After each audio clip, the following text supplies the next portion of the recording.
नमस्कार, मैं डॉक्टर सलील Kumar, associate professor आपका KRM डीएवी कॉलेज नकोदर की ऑनलाइन डीएवी डिजिटल पाठशाला में स्वागत करता हूं। हम इस वीडियो में पंजाब स्कूल शिक्षा बोर्ड मोहाली के +2 आर्ट्स के संस्कृत विषय के लिए निर्धारित पुस्तक संस्कृत सौरभ के 17वें पाठ सिंह कारक मूर्ख ब्राह्मण कथा के गद्यों का हिंदी में सरल अनुवाद एवं इसके पद्यों की सप्रश्न व्याख्या करेंगे और इस पाठ की अभ्यास माला को भी हल करेंगे। सिंह कारक मूर्ख ब्राह्मण कथा, शेर बनाने वाले ब्राह्मणों की कथा। कस्मिंचित् अधिष्ठाने चत्वार ब्राह्मणपुत्रा परस्परं मित्रभावम् उपगता वसन्ति स्म। तेषां त्रय शास्त्रप्राङ्गता परन्तु मतिहीना। एकै तु बुद्धिमाने केवल शास्त्र प्रांगमुख है। कस्मिंचित् अधिष्ठाने, किसी स्थान पर, चार ब्राह्मण पुत्र आपस में मित्रता भाव से युक्त होकर रहते थे। कस्मिंचित अधिष्ठाने, कस्मिंचित माने किसी, अधिष्ठान माने स्थान पर, चत्वार मीन चार, ब्राह्मण पुत्र ब्राह्मणों के पुत्र, परस्पर मीन आपस में, मित्रता भावम मित्रता के भाव से युक्त हुए रहते थे, बसंती समीन रहते थे। तेषाम शास्त्र प्रांगता, उनमें से तीन शास्त्र प्रांगता, उनमें से तीन शास्त्रों के जानकार थे, शास्त्रों में निपुण थे। किंतु मतिहीना, किंतु वे बुद्धि से रहित थे, उनमें मतलब बुद्धि कम थी। एक है तो बुद्धिमान है, उनमें से एक ही बुद्धिमान था, किंतु वह शास्त्र प्रांग था, वह जो है शास्त्रों से विमुख था, मतलब शास्त्रों को का जानकार नहीं था। अब हम आते हैं इनके शब्दार्थ पर। कस्मिंचित, किसी, अधिष्ठाने माने स्थान पर, चत्वार ब्राह्मण पुत्र, चार ब्राह्मण पुत्र, परस्पर मित्र भावम उपगता, मित्रता भाव से युक्त होकर, बसंती मीन रहते थे। तेषाम उनमें, त्रय मीन तीन, शास्त्र प्रांगता शास्त्रों में निपुण, परंतु मीन किंतु, मतिहीना बुद्धिहीन, एक है तो एक तो, बुद्धिमान केवलम केवल बुद्धिमान, शास्त्र प्रांगता शास्त्रों से अनजान या शास्त्रों से विमुख। किसी स्थान पर चार ब्राह्मण पुत्र परस्पर मित्र बनकर रहते थे, उनमें से तीन शास्त्रों में प्रांगत थे किंतु बुद्धिहीन थे। उनमें से केवल एक ही बुद्धिमान था जो कि शास्त्रों से अनजान था, अर्थात जिसको शास्त्रों का ज्ञान नहीं था। तत्पश्चात अथ तई कदाचित मित्रैः मंत्रितं कैगुण विद्याया येन देशांतरं गत्वा भूपतिं परितोष्य अर्थोपार्जनं न क्रियते तत्पूर्वदेशं गच्छामि। अत इसके पश्चात कभी उन्होंने, उन मित्रों ने आपस में सलाह मशवरा किया। मंत्रिता में सलाह मशवरा किया, कदाचित माने कभी, मित्रे माने उन मित्रों के द्वारा, उनके द्वारा सलाह मशवरा किया गया।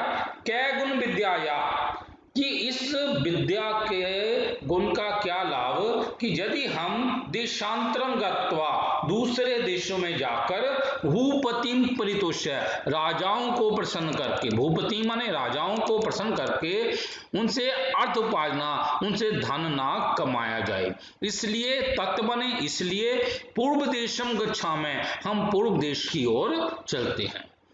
तो कभी उन मित्रों ने आपस में सलाह मशवरा किया। मित्रे मंत्रितम, मित्रे मंत्रितम मित्रों ने सलाह मशवरा किया कि उस विद्या का क्या लाभ, उस विद्या का क्या लाभ यदि हम इस विद्या के द्वारा विदेशों में जाकर राजाओं को प्रसन्न करके धन ना कमाएं, अर्थात विदेशों में जाकर हमें राजाओं को प्रसन्न करके धन कमाना चाहिए, इसलिए हमें पूर्व देश में जाना चाहिए। अब आते हैं शब्दार्थ पर। अथ मने तत्पश्चात कदाचित मने कभी तय मित्रे, उन मित्रों के द्वारा मंत्रितम मने सलाह की गई या विमर्श किया गया कि क्या गुण विद्या या विद्या का क्या लाभ, ये मने जिससे देशांतरम गत्वा दूसरे देशों में जाकर भूपतिम राजाओं को परितोष्य मने प्रसन्न करके अर्थ उपार्जन न क्रियते, धन ना कमाए जाए। तत् मने इसलिए पूर्व देशम गच्छामि, हम पूर्व देश की ओर चलते हैं। तो कभी उन मित्रों ने आपस में सलाह की अर्थात विचार विमर्श किया कि इस विद्या का क्या लाभ, जिस विद्या से दूसरे देशों में जाकर राजाओं को प्रसन्न करके धन न कमाया जाए, तो हम धन कमाने के लिए पूर्व देश में चलते हैं। अर्थात उस विद्या का हमें कोई फायदा लेना चाहिए और उस विद्या से दूसरे देशों में जाकर हमें राजाओं को प्रसन्न करके धन कमाना चाहिए। तथा अनुतिष्ठते किंचित मार्गम गत्वा तेषां ज्येष्ठवं प्रा, अहो अस्माकं ये चतुर्मूढ़ केवल बुद्धिमान है, न च राजपरिग्रह बुद्धिया लभते विद्यां विना, तत् न अस्मै सब उपार्जितं दास्यामि तत् गच्छतु गृहम्। तथा अनुतिष्ठते, तब कुछ मार्ग तय करके, ऐसा विचार करने के बाद में किंचित मार्गम गत्वा, कुछ मार्ग को तय करके उनमें से जो सबसे बड़ा था, ज्येष्ठ में उनमें से जो सबसे बड़ा था, उसने कहा अहो अस्माकम, अरे हम में एक जो चौथा है, चतुर्थ में जो चौथा जो साथी है वह मूढ़ है, वह जो है विद्या का जानकार नहीं है, केवल उसमें केवलम बुद्धिमान, केवल वह बुद्धिमान है। और राज कृपा ने, जो राज कृपा है वो विद्या के बिना बुद्धि से नहीं मिला करती, जो राजाओं के द्वारा दिया गया दान है वह विद्या के बिना बुद्धि से नहीं मिला करता, इसलिए तत् अस्मै समुपार्जितम ना दास्यामी, इसलिए मैं इसको अपना कमाया हुआ धन, जो अपना कमाया हुआ धन इसे नहीं दूंगा, सब उपार्जितम, कमाया हुआ धन नहीं दूंगा। तत् गच्छतु गृहम्, इसलिए इसे अपने घर चला जाना चाहिए। तब ऐसा विचार विमर्श करने के बाद किंचित मार्ग, कुछ मार्ग तय करके उनमें से बड़े ने कहा, अरे हमें जो चौथा व्यक्ति है वह मूढ़ है, वह शास्त्रों का ज्ञाता नहीं है, शास्त्रों का अनजान है, केवल वह बुद्धिमान है, और जो राजाओं की कृपा है, राजाओं के द्वारा दिया गया दान है वो विद्या के बिना बुद्धि से नहीं मिला करता, इसलिए मैं अपने कमाए हुए धन को इसको नहीं दूंगा, इसलिए इसे अपने घर चला जाना चाहिए। तथा अनुचित व्यासा करने पर किंचित मार्गम गत्वा, कुछ मार्ग तय करके तेषाम ज्येष्ठ तमें प्रा, उनमें से जो बड़ा था उसने कहा, अरे अस्माकम, हमारा एक जो चतुर्थ मूढ़, चौथा साथी है वो विद्या से रहित है, केवलम बुद्धिमान, केवल अक्लमंद है, चामीन और राज प्रतिग्रह, राज कृपा, राजाओं के द्वारा दिया गया दान, बुद्धिया न लभते, बुद्धि से नहीं मिलता या मिलती है, विद्याम बिना, विद्या के बिना, तत् इसलिए सब उपार्जितम, अपना कमाया हुआ धन, अस्मै न दास्यामि, इसको नहीं दूंगा, तत् गच्छतु गृहम्, इसलिए ये अपने घर चला जाए।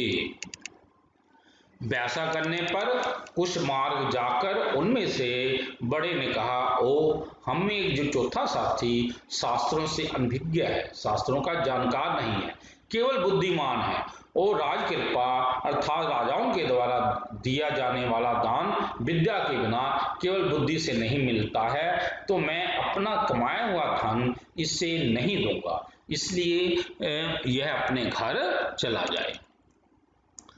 तत् द्वितीयेन अभितम भो सुबुद्धे गच्छत्वं स्वगृहम्, यत ते विद्या नास्ति तत तृतीयेन अभितम भो अहो न युज्यते एवं कर्तुम्, यत वयं बाल्यात् प्रभृति एकत्र क्रीडिता तत् आगच्छतु एषः महानुभावः, अस्मत् उपार्जित वित्तस्य संभागी भविष्यति इति।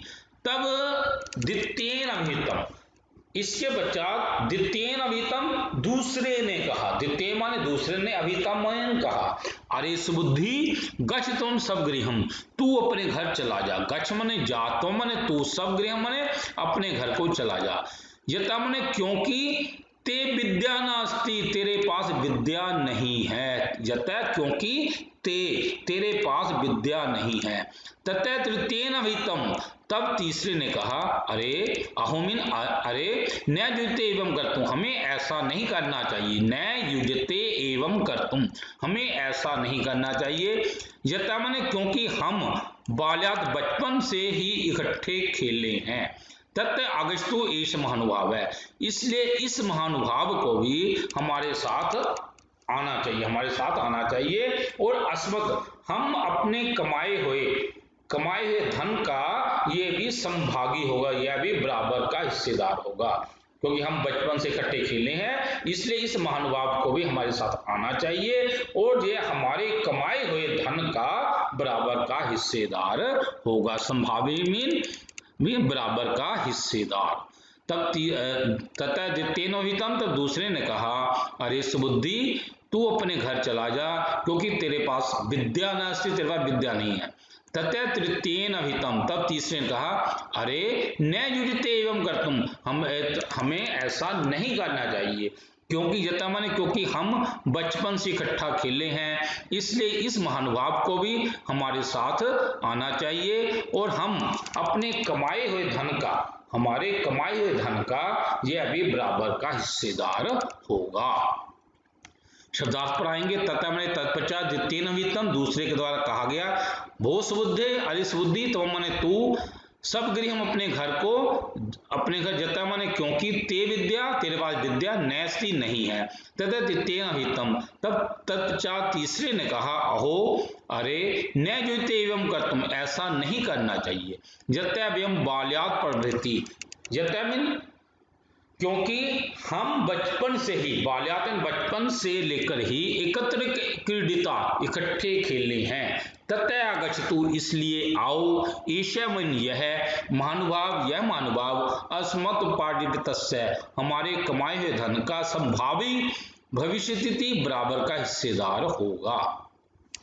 तब दूसरे ने कहा हे सुबुद्धि, तू अपने घर चला जा, क्योंकि तेरे पास विद्या नहीं है। तब तीसरे ने कहा ऐसा करना उचित नहीं है, क्योंकि हम बचपन से लेकर इकट्ठे खेले हैं और यह महानुभाव भी हमारे साथ आ जाए और ये हमारी कमाई में बराबर का हिस्सेदार होगा।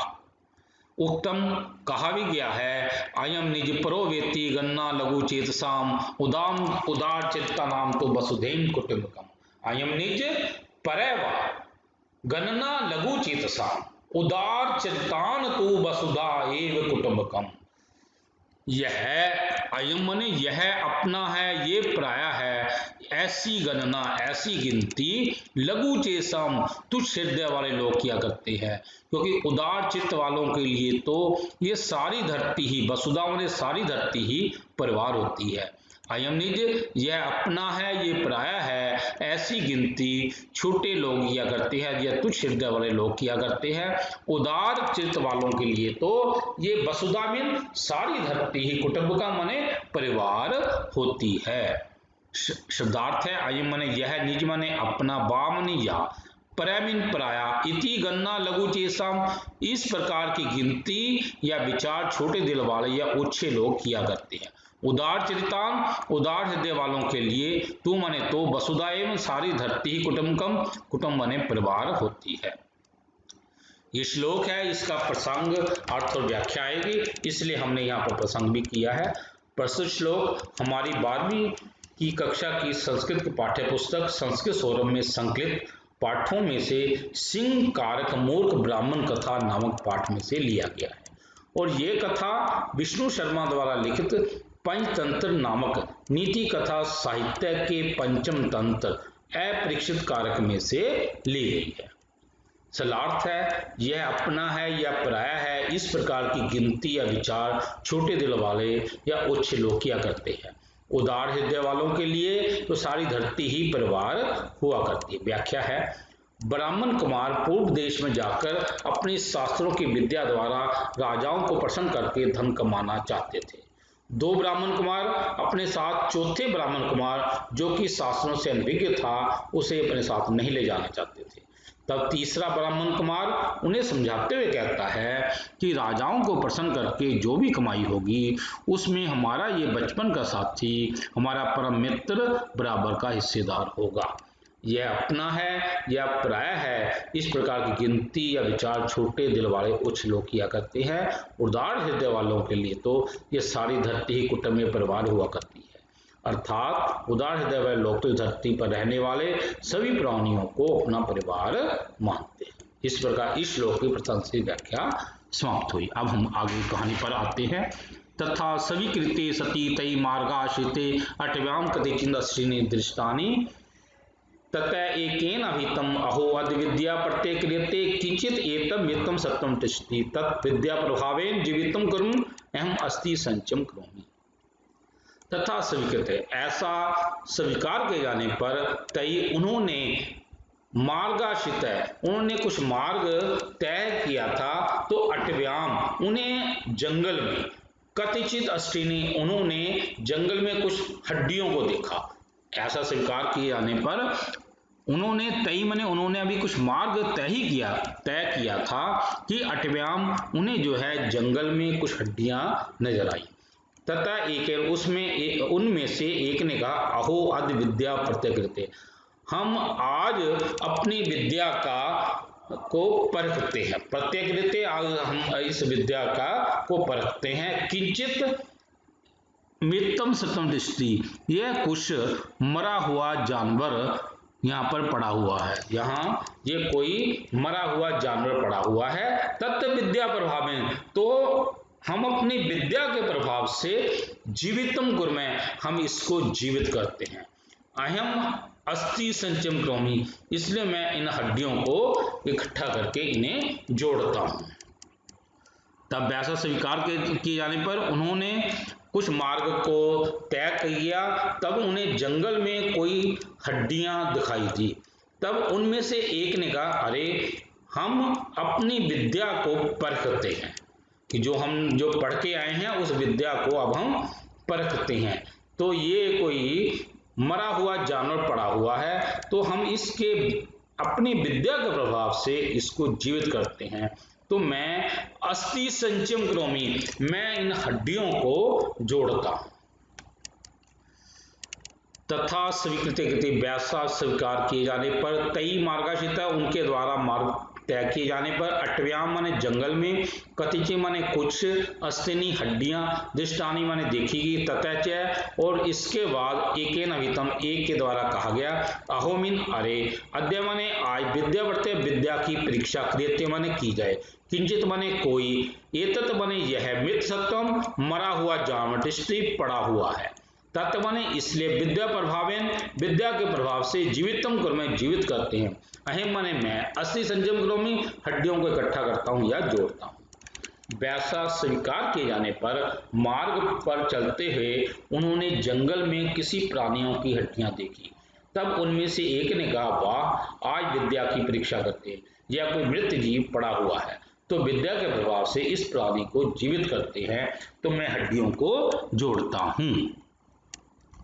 ततः च एकेन उत्सुक्त्यम अस्ति संचयम कृता द्वितीयेन चरमास रुधिरमयं संयोजितम् तृतीयापि यदा जीवनं संचारयति तावत् सुविद्या निषिद्ध भो तिष्ठतु भवान् एषः सिंह निष्पाद्यते यदि एवं सजीवं करिष्यसि तदा सर्वान् अपि व्यापादयिष्यति।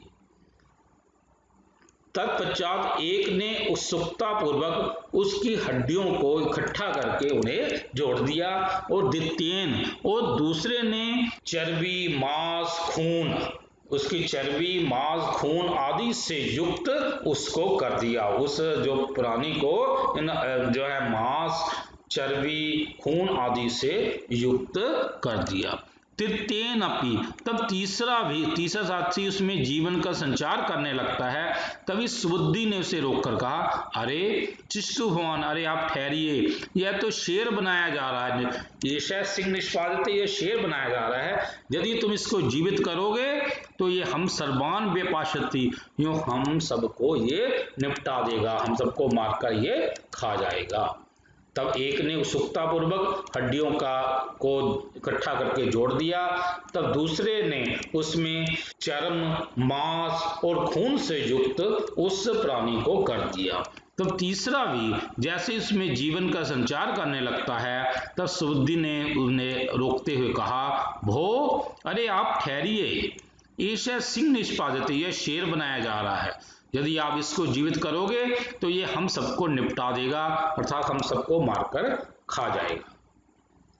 शब्दार्थ पर आएंगे। ततः च, और उसके बाद एकेन माने एक के द्वारा, उत्सुकता माने उत्सुकता से, अस्थि संचम गृहीत, हड्डियों को जोड़ दिया गया, द्वितीयन दूसरे के द्वारा, चर्म मांस रुधिरमयम, चमड़ी, मांस और खून से युक्त, संयोजित माने संयोजित किया गया, तृतीयापि तीसरा भी, यदा माने जब, जीवनम संचारति, जीवन संचालित करने लगता है, तावत माने तभी, सुबुद्धि के द्वारा, निषिद्ध माने रोक दिया गया, भौमिन, अरे, तिष्ठु भवान, आप ठहरिए, ईशा सिंह, यह शेर, निष्पादित मीन बनाया जा रहा है, यदि आप इसे सजीवनम करिष्यसि, यदि आप इसको सजीव करोगे, तदा सर्वान अपि, तो ये सभी को निपटा देगा या खा जाएगा। तब एक ने उत्सुकता से उस प्राणी की हड्डियां जोड़ दी, दूसरे ने भी उस प्राणी को चमड़ा, मांस और खून से युक्त कर दिया, तीसरा साथी भी जब उस प्राणी में जीवन का संचार करने लगा तो सुबुद्धि ने उसे रोक दिया, अरे आप ठहरो, यह शेर बनाया जा रहा है, यदि आप इसे जीवित करोगे तो यह हम सबको मार डालेगा और खा जाएगा। तत्पश्चात इति तेन अभितम सयः धिक मूर्ख न अहम विद्याया विफलताम करोमि, ततः तेन अभितम तहि प्रतीक्षम शनम यावत अहम वृक्षम आरोहामि, तथा अनुष्ठिते यावन् सजीवं कृत्य तावत् त्रयपि सिंहेन उत्थाप्य व्यापादितः स च वृक्षात् अवतीर्य गृहं गतः, अतः उचितेम उक्तम विद्या बुद्धि उत्तमा। इति तेन अभितम, ऐसा कहे जाने पर उसने कहा, धिक मूर्ख, अरे मूर्ख, तो ये धिक्कार है, न अहम विद्या परिभ्रम, मैं अपनी विद्या को विफल नहीं करूंगा। तब उसके ऐसे कहे जाने पर उसने कहा, अरे धिक मूर्ख, अरे मूर्ख, तुझ पे धिक्कार है, मैं अपनी विद्या को विफल नहीं करूंगा। तो तब उसने कहा, कहीं प्रतीक्षा, तो आप प्रतीक्षा कीजिए, एक क्षण के लिए आप प्रतीक्षा कीजिए, मैं तब तक इस वृक्ष पर आरोहामी, मैं इस वृक्ष पर चढ़ जाता हूं। उसके वैसा किए जाने पर जैसे ही उस जीव को सजीव किया गया, जैसे उस प्राणी में जब प्राण डाले गए, तो उस शेर ने उठकर उन तीनों को मारकर खा लिया, त्रैपी, उन तीनों को उस शेर ने उठकर मारकर खा लिया। और मौका मिलने पर वह जो सुबुद्धि ऊपर वृक्ष पर गया था, वह वृक्षाद तीर्य, वह वृक्ष से उतरकर अपने घर को चला गया। इसलिए उचित ही कहा गया है, विद्या से बुद्धि उत्तम होती है। इस प्रकार उसके कहे जाने पर उसने कहा, अरे मूर्ख, तो ये धिक्कार है, मैं अपनी विद्या को विफल नहीं करूंगा। तब उस सुबुद्धि ने कहा, तहीं प्रतीक्षम, तो आप प्रतीक्षा कीजिए, तो मैं इस वृक्ष पर चढ़ जाता हूं। उसके वैसा किए जाने पर जैसे ही उसको सजीव किया गया, तो वह शेर उठकर उसने उन तीनों को मार डाला और खा लिया। इसके पश्चात मौका मिलने पर वह भी उस वृक्ष से उतरा और अपने घर को चला गया। इसलिए सही कहा गया है कि विद्या से बुद्धि उत्तम होती है।